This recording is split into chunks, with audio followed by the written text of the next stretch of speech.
మూడుముళ్ళ బంధం part 118. Hi friends, video నచ్చితే comment చేయండి. స్టోరీలోకి వెళ్ళిపోదాం.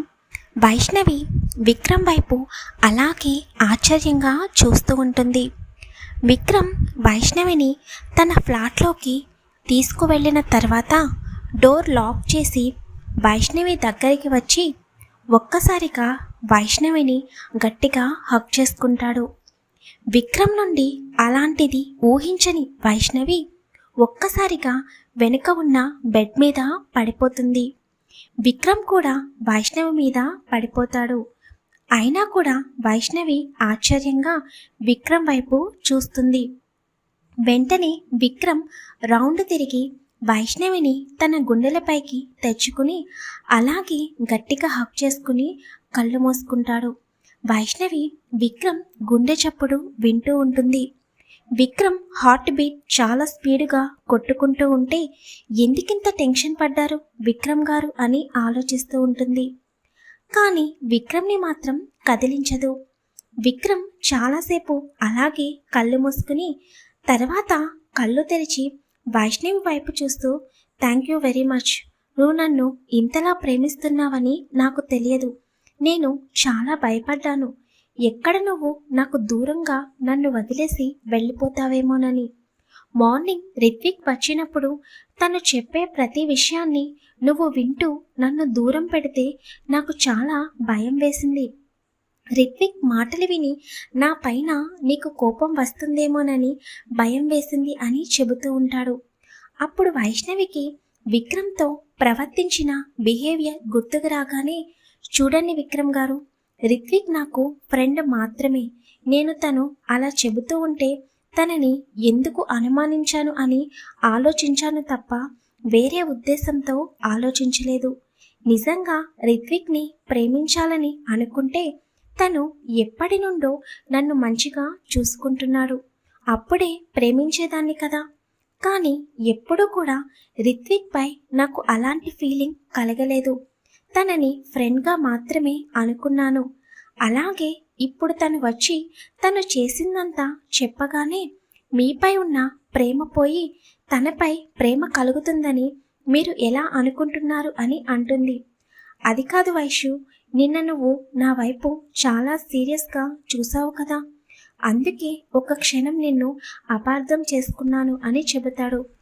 మళ్ళీ వైష్ణవి రిత్విక్తో చెప్పిన మాటలు గుర్తు చేసుకుని, నువ్వలా రిత్విక్తో నా గురించి మాట్లాడుతూ ఉంటే అసలు నా మనసులో ఉన్న బాధంతా పోయింది తెలుసా. నేను లైఫ్ లాంగ్ విక్రమ్ గారితోనే ఉంటాను. నా జీవితం మొత్తం విక్రమ్ గారికి మాత్రమే, నువ్వు నాకు ఫ్రెండ్వి మాత్రమే అని చెబుతున్నప్పుడు ఈ ప్రపంచంలో నాకన్నా ఎక్కువ సంతోషించేవారు ఉండరేమో అని అనిపించింది ఆ క్షణం అని చాలా సంతోషంగా చెబుతూ ఉంటాడు విక్రమ్. వైష్ణవి విక్రమ్ వైపు అలాగే చూస్తూ, చెప్పాను కదా, ఎంతమంది వచ్చినా నన్ను మీ నుండి వేరు చేయలేరు.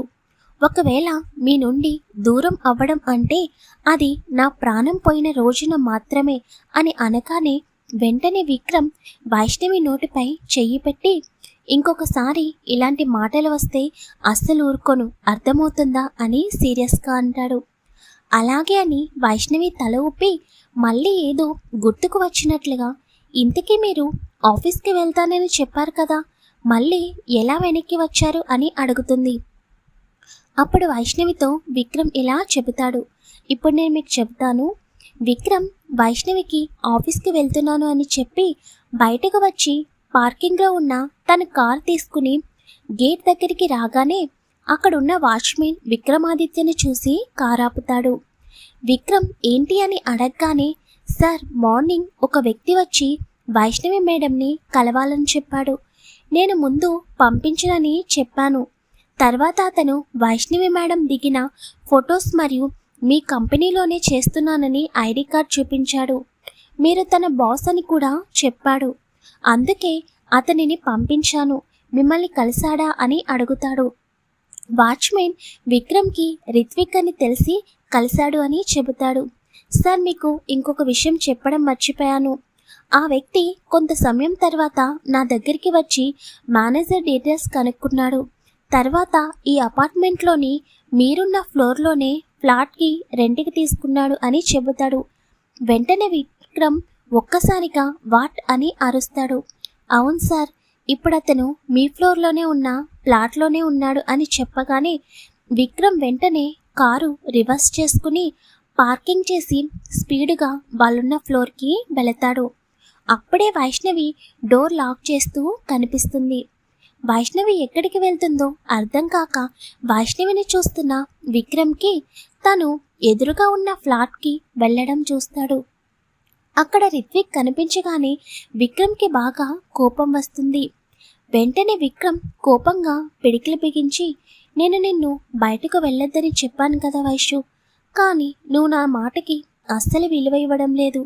ఉదయం నుండి కూడా నీ బిహేవియర్ నాకు అర్థం కావడం లేదు. ఎందుకు ఇలా చేస్తున్నావు అని బాధపడతాడు.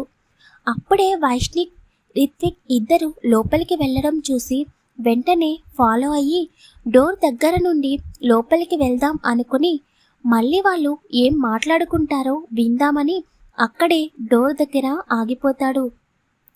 వైష్ణవి విక్రమ్ గురించి చెప్తున్న ప్రతి మాట విని విక్రమ్కి అప్పటి వరకు ఉన్న బాధ మొత్తం పోయి సంతోషం చేరుతుంది. అలాగే వైష్ణవి రిత్విక్ని కొట్టినప్పుడు వైష్ణవిని అలాగే చూస్తూ ఉంటాడు. నిన్ను అపార్థం చేసుకున్నాను వైషు, అసలు నువ్వు నన్ను ఇంతలా ప్రేమిస్తున్నావని అస్సలు అనుకోలేదు అని వెంటనే రిత్విక్ని కొట్టగానే వెనుక నుండి క్లాప్స్ కొడతాడు అని విక్రమాదిత్య వైష్ణవికి చెబుతాడు. వెంటనే వైష్ణవి, నాకు రిత్విక్ ఇక్కడే ఉన్నాడని తెలియదు విక్రమ్ గారు. మీరు వెళ్ళిన తర్వాత ఫోన్ ఆన్ చేశాను. రిత్విక్ నుండి ఫోన్ వచ్చింది. తను ఇక్కడే ఉన్నాడని తెలుసుకుని ఇక్కడ నుండి వెళ్ళిపోమని చెబుదామని వెళ్ళాను. కానీ అక్కడికి వెళ్ళిన తర్వాత తను మీ గురించి తప్పుగా మాట్లాడుతుంటే నేను భరించలేకపోయాను. ఎంత ఫ్రెండ్ అయినా కూడా నా భర్త గురించి తప్పుగా మాట్లాడితే నేను అస్సలు ఒప్పుకోను. అందుకే తను రిత్విక్ అయినా కూడా ఆ సమయంలో తను అలా పట్టుకోవడం నాకు చాలా చిరాకుగా అనిపించింది. ఆ కోపంలో తనని కొట్టేశాను అని చెబుతుంది. వెంటనే విక్రమ్, మా వైషుకి చాలా ధైర్యం ఉన్నట్టుంది, ఇంత ధైర్యం ఎప్పుడొచ్చింది అని అల్లరిగా అంటాడు. దానికి వైషు, నా ధైర్యం చూస్తే మీరు పారిపోతారు. ఇప్పుడు ఇలా ఉన్నాను కానీ ఒకప్పటి వైష్ణవిని మీరు చూడాల్సింది అని తను కూడా నవ్వుతూ అంటుంది. అవునా, ఇంటికి ఒక అప్పటి వైష్ణవి ఎలా ఉండేదేంటి అని విక్రమ్ అడగగానే ఆ విషయం మాత్రం నన్ను అడక్కండి అని అంటుంది. అసలు నేను ఎప్పుడు అడిగినా కూడా అటు తిప్పి ఇటు తిప్పి మళ్ళీ అక్కడికే వచ్చి ఆగుతావు కదా వైషు అని అడుగుతాడు. చెప్పాను కదా విక్రమ్ గారు, మీకు చెప్పాల్సిన టైం వస్తే తప్పకుండా అన్నీ చెబుతాను. అప్పటి వరకు నేనేమీ మాట్లాడలేను. కానీ మీరు ఒక విషయం గుర్తుపెట్టుకోండి, రిత్విక్ అనే కాదు, నా లైఫ్లోకి ఎవరు వచ్చినా కూడా మీ తర్వాత మాత్రమే. నా జీవితం మీకు మాత్రమే. మీరు లేని నా లైఫ్లో ఈ వైషు కూడా ఉండదు అని చెప్పగానే విక్రమ్ చాలా ప్రేమగా వైష్ణవి నుదుటిన ముద్దు పెట్టుకుని, నీ నుండి ఈ మాటలు నేను అస్సలు ఎక్స్పెక్ట్ చేయలేదు. నాకు ఈరోజు చాలా సంతోషంగా ఉంది అని చెబుతాడు. మనం ఇలా మాట్లాడుకుంటూ ఉంటే వేయవలసిన టెండర్ ఎప్పుడవుతుంది, వెళ్దామా అని అడుగుతుంది. వెళ్దాం, కానీ ఆ టెండర్ గురించి ఒకసారి నువ్వు చూసుకోవచ్చు కదా అని అంటాడు.